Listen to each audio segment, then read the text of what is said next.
Here's a kind of problem I like to call light bulb problems. So often you'll see problems where rather than resistors, there's little light bulbs in here.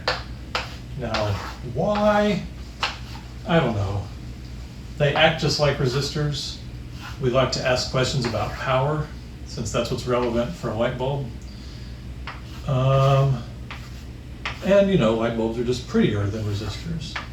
The symbols are harder to draw though, so I find that a little infuriating. This switch, this circuit, in addition to light bulbs, has a switch like that. I drew it way too big, and I'm never going to be able to fit everything over there. Okay, so this light bulb problem, here we have identical bulbs.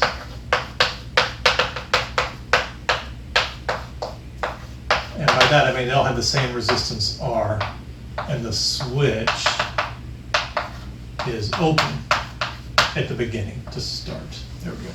Identical bulbs, switch R, and we're going to call this bulb A, and this bulb down here that I forgot to draw is bulb B.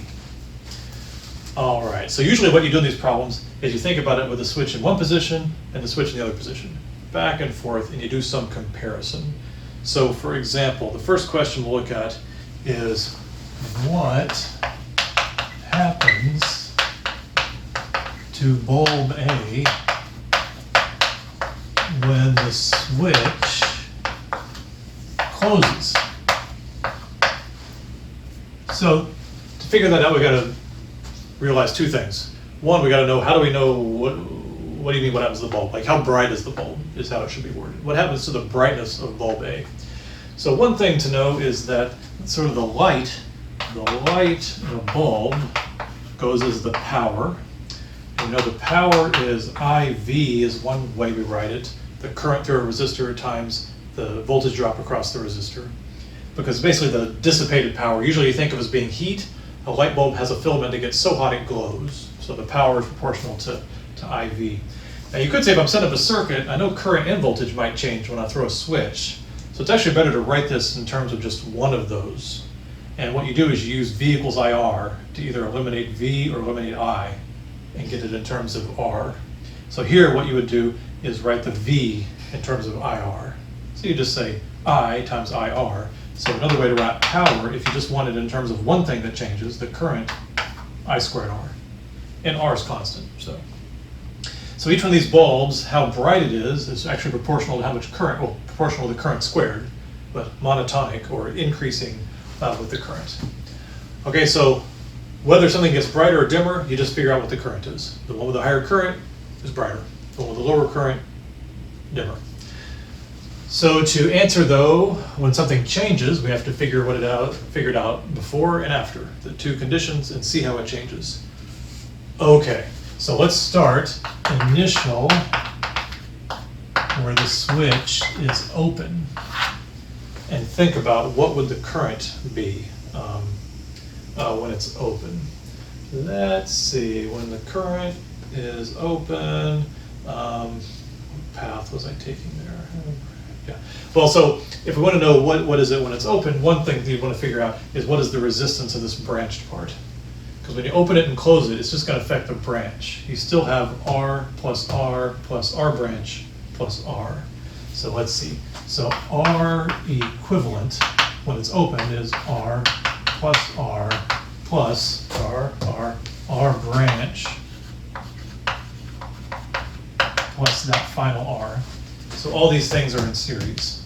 So really the action is an R branch. So let's write down what is R branch. 1 over R branch equals 1 over this plus 1 over this plus 1 over this. 1 over R, that's the A part there, plus 1 over 2R, because it's 2 in series, so I went ahead and did the series part in my head, plus 1 over, and what is the resistance of an open switch? It's infinity. Current can't flow down that branch at all. It's usually risky to write infinities in your equations, but it's going to work out, don't worry. All right, so what is this then? This is 1 over 2r. So 2 over 2r plus 1 over 2r is 3 over 2r plus, what is that? 0. Drop it like it's not, as we like to say. So the answer then is that our branch is simply 2r over 3, or 2/3 r. So this branch, when this is open, it's like this isn't even here. Right? It's like a wire. There's nowhere for the current to go. This will be high potential. This will be low potential. It does nothing. It's really just these two things in parallel.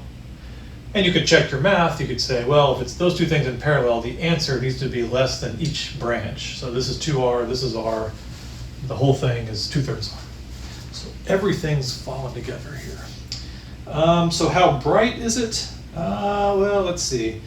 We'd want to get the current. We would say that the EMF equals the total. Let's not do that. We're going to do this just a little bit. Why don't we start by saying that the 2/3 R will lead to some current through that resistor A. I'm sorry, through bulb A. But rather than calculating that current in detail, let's go ahead and do closed. Just, I don't know, I have some intuition that we don't need to calculate the current in detail. All right, so what if we close that branch? It's still R plus R branch plus R. So let's calculate 1 over R branch now. Equals, now we have three things to add. 1 over R, right, that's A, plus 1 over 2R. Now what is the resistance of the switch when it is closed? When it's closed is 0. It's just a wire. We know the wires are perfect. Plus 1 over 0. Right? Okay. Well, what is 1 over 0? Infinity. Infinity plus anything is just infinity. So this equals infinity. It's risky to play with infinities. Yes, it is. But what is, let's see, if 1 over R branch is infinity, what is R branch? 0. This is our way to say that when the switch closes, the branch has no resistance. Equals, oh, well, I didn't finish the equation. R branch equals 0. There we go. So what happens if R branch is 0? Then what is the voltage difference across the branch? V equals IR. So no matter what current is flowing, if it has no resistance, the potential difference from here to here is 0. So if the potential difference from there to there is 0, what does the current do? Well, there's not going to get any current here. V equals IR, delta V is 0, R is finite, so I has to be 0. What about this branch? V equals IR, delta V is 0, R is finite, current has to be 0. So you might say the current doesn't flow at all when the switch is closed. But the current will flow here, because you say delta V equals IR, and you say, well, delta V is 0, but here we say, well, if current is finite, I has to be 0, but here R is also 0. So the current can be anything, really. So the current is determined by what's here and here, and when this thing is closed, all the current just flows through the wire. It's basically like these two things aren't here. Sometimes you'll hear about if you short something out. Shorting it out means put a wire across a place where the current used to flow. So the current used to flow through all this. When we added a solid wire, we just shorted it. Since this resistance is so low as 0, all the current prefers to go this way. None of it goes through there. So the reason we didn't calculate it in detail is that the answer has to be that it gets dimmer, or the bulb turns off. Right? So there was definitely some current flowing at this point, because our branch had some resistance, and the current was definitely getting divided up between these two. So it definitely had current, had some light. Then when we close this gets shorted, all the current goes here, no current, so it goes dark. So light to dark is the answer. And let's see. Next we're going to do bulb B, and that one we'll do quantitatively. We'll calculate the whole thing out.